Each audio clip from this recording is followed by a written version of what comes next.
Hello everyone, let's start with Kepler's law of planetary motion. जैसे Newton ने हमें laws of motion दिया था, that laws for an object in motion, वैसे ही केप्लर ने हमें लॉज दिए फॉर अ प्लैनेटरी मोशन कि प्लैनेट कैसे ऑर्बिट में मूव करेगा, प्लैनेट का वेलोसिटी कैसा रहेगा और प्लैनेट का टाइम पीरियड कैसे रिलेट करता है। अब केप्लर्स लॉ को अंडरस्टैंड करने के लिए एक बेसिक टॉपिक आना चाहिए हमें, that what is an ellipse. अब एलिप्स क्या होता है, आप सिंपल वे में याद रखो, ellipse is like an oval shape. कैसा होता है, एक ओवल शेप होता है। For example this is circle, और ओवल कैसा रहेगा तो आप कैसे भी याद रख सकते हो। पहले मैथ्स में देख लेते हैं, मैथ्स में कैसे एक्सप्लेन करते हैं। फॉर एग्जाम्पल अज्यूम करो एक कोन है, और कोन को मैंने ऐसे एक सरफेस पे रखा है, और मैंने एक ब्लेड लिया या फिर नाइफ लिया और उसको पैरेलल टू द सरफेस मैंने उसे कट कर दिया। और जब मैंने इस कोन को ऐसे ऊपर से देखा तो यहाँ पे सर्कल दिखेगा। हेंस अगर मैंने ऐसे स्ट्रेट में कट किया पैरेलल टू द सरफेस तो मुझे एक सर्कल दिख रहा है। अब वो लोग क्या बोलते हैं कि अगर मैंने यही कोन को अगर मैंने ऐसे स्लांट से कट किया, that is at an angle बोलो या फिर एट एन एलिवेशन, अगर मैंने ऐसे कट किया, hence there will be an oval shape. अगर आप ऊपर से देखोगे so there will be an oval shape, hence that shape is known as ellipse. That shape is known as ellipse. अब मैं आपको एक चीज अलग वे में अंडरस्टैंड करवाता हूँ कि आप नॉर्मली कैसे याद रख सकते हैं। फॉर एग्जाम्पल अज्यूम करो ये सर्कल है। अब मैंने इस सर्कल को एलिप्स बनाने के लिए मैंने क्या किया, मैंने इसको दोनों साइड से ऐसे पुल किया, हेंस ये ओवल शेप का बन रहा है। हेंस अगर मैंने सर्कल को देखा तो बोलो ये distance from the centre to any point on the circumference constant होता है। अरे उसी को तो हम रेडियस बोलते हैं, बट यहाँ पे कैसे, ये रेडियस है ना, बट जैसे मैंने इसको पुल किया तो if you can imagine the centre is divided into 2 parts. तो बोलो यहाँ पे 2 सेंटर आएंगे, बट इन 2 सेंटर को हम यहाँ पे सेंटर नहीं बोलते और हम इनको यहाँ पे बोलेंगे फोकस। मतलब ये सेंटर में एक है, अब जैसे इसको मैं पुल करूंगा so this focus, this centre will be divided into 2, hence एक इसके पास रहेगा और एक इधर रहेगा। ओके, सो अब एलिप्स समझ में आया। Ellipse is just an oval with 2 centres. So let's start with Kepler's first law of planetary motion. अब फर्स्ट लॉ में केप्लर ने क्या बोला, that the orbit of a planet is an ellipse with the sun at one of its foci. इसका मतलब जैसे assume करो this is my earth and this is my sun.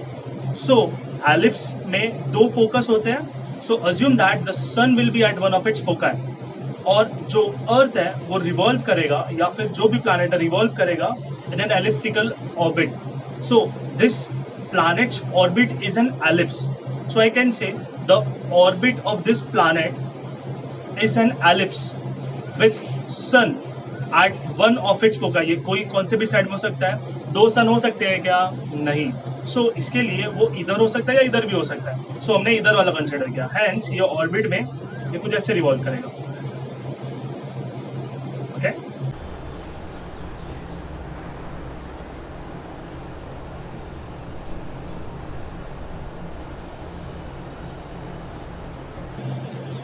It means that जो हम पहले से जो सोचते थे that the planets and the earth are revolving around the sun in a circular orbit, वो सब रॉन्ग है, because Kepler have all its calculated value and due to that उन्होंने बोला that the orbit of a planet is an ellipse with the sun at one of its foci. मतलब जैसे अगर ऐसे assume करें तो ये ऐसे रिवॉल्व करेगा। So to understand the second law of Kepler हम एक एक्सपेरिमेंट को अंडरस्टैंड करते हैं। In this experiment will take a stone will object with a thread. अब मैं क्या करूंगा, इस ऑब्जेक्ट को रिवॉल्व करूंगा। अब जब जैसे रिवॉल्व करूंगा, observe this, I can say its velocity is constant at every point. सब जगह पे इसकी वेलोसिटी सेम है। अब जैसे ही मैं इसका डिस्टेंस कम करने लगता हूँ, दैट मीन्स अगर मैं इसका रेडियस कम करूंगा, सो ऑब्जर्व दिस। अब हम इसको स्लो मोशन में ऑब्जर्व करते हैं।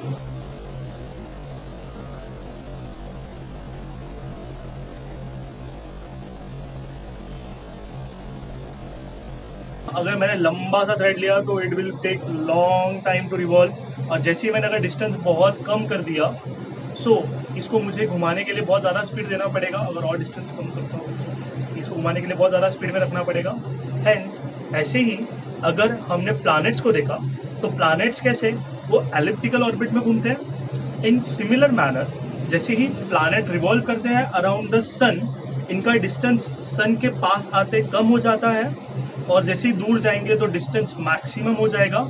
और जैसे हमने थ्रेड का बोला था, जैसे ही वो दूर रहेगा तो उसका स्पीड बहुत कम हो जाएगा, और जैसे ही वो डिस्टेंस कम होने लगेगा and speed will be increased. In similar manner what Kepler says that कि अगर हमने इस ऑब्जेक्ट को ऑब्जर्व किया for a particular time period, let's assume that time period is 1 day, मतलब एक दिन में हम उसकी वेलोसिटी, उसका डिस्टेंस देखेंगे। तो डिस्टेंस देखेंगे तो मैं बोलूँ जब ये पास में आएगा तो उसका वेलोसिटी ज़्यादा रहेगा, तो ये डिस्टेंस ज़्यादा कवर करेगा। और वैसे ही जैसे वो जा रहा होगा एकदम दूर तो मैं बोलूँ यहाँ पे उसका स्पीड नॉर्मल हो जाएगा, और यहाँ पे आते एकदम स्लो हो जाएगा, और जैसे ही वो यहाँ पे आएगा तो स्पीड बढ़ जाएगा, यहाँ पे बहुत स्पीड बढ़ गया, वापस ऐसे।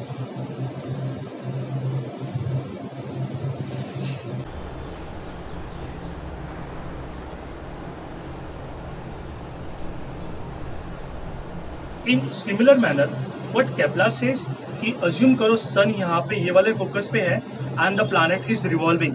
सो जैसे ही वो दूर जाएगा वो स्लो हो जाएगा, यहाँ पे आके एकदम स्लो, और यहाँ पे आके उसका स्पीड बढ़ने लगेगा, यहाँ पे आके स्पीड मैक्सिमम, यहाँ पे आके मॉडरेट स्पीड, यहाँ पे एकदम slow, moderate, fast, moderate, slow, moderate, fast. So ऐसे ही मोशन को उन्होंने ऑब्जर्व किया।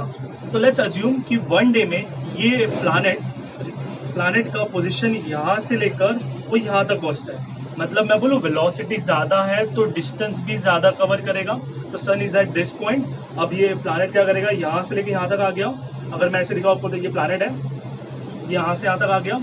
अब यहाँ पे मॉडरेट स्पीड, यहाँ पे एकदम स्लो। तो मैं बोलूँ एक दिन में अगर ये यहाँ से यहाँ पे आ रहा है तो एक दिन में ये यहाँ से थोड़ा सा इधर आएगा, मतलब इतना डिस्टेंस कवर नहीं करेगा बट थोड़ा कम डिस्टेंस कवर करेगा। बट जैसे ही दूर पहुंच जाएगा वो एकदम स्लो हो जाएगा। कितने टाइम में ये डिस्टेंस कवर करेगा, 1 डे में। 1 डे में ये इधर से इधर आ रहा है, 1 डे में ये इधर से इधर आया, और ये वाला एकदम स्लो इधर से इतना आया।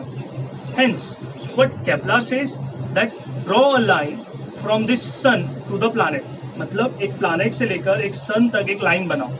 लाइन बनाने के बाद वो लोग बोलते हैं कि ना हमने particular time period, for example हमने टाइम पीरियड 1 डे रखा, तो 1 डे में ये यहाँ से लेकर यहाँ तक आएगा।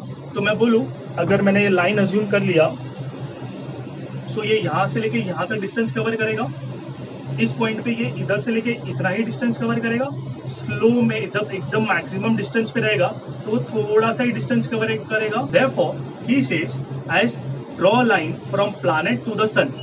अब इस लाइन को ऑब्जर्व करो, मैं बोलूँ अगर मैंने एक लाइन ड्रॉ कर दिया, सो ये इधर से लेके इधर तक आएगा।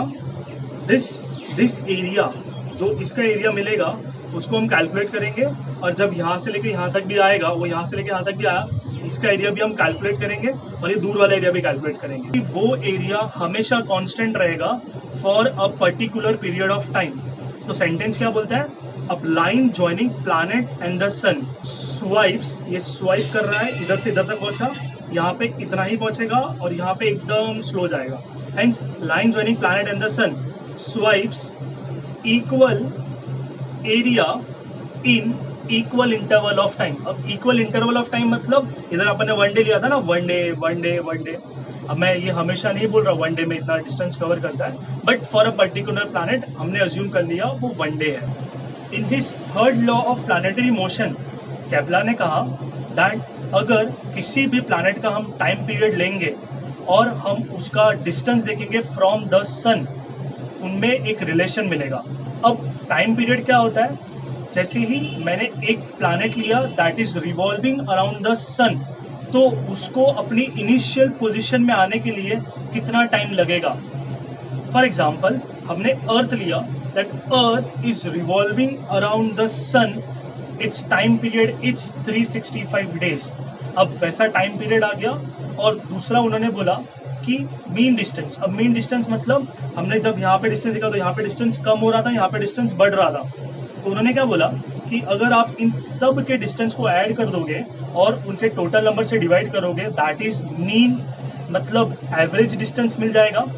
Hence the sentence was like कि the square of its period of revolution, मतलब मैंने टाइम पीरियड को स्क्वायर कर दिया, जिसको हम पीरियड ऑफ रेवोल्यूशन बोल सकते हैं। किसका टाइम पीरियड?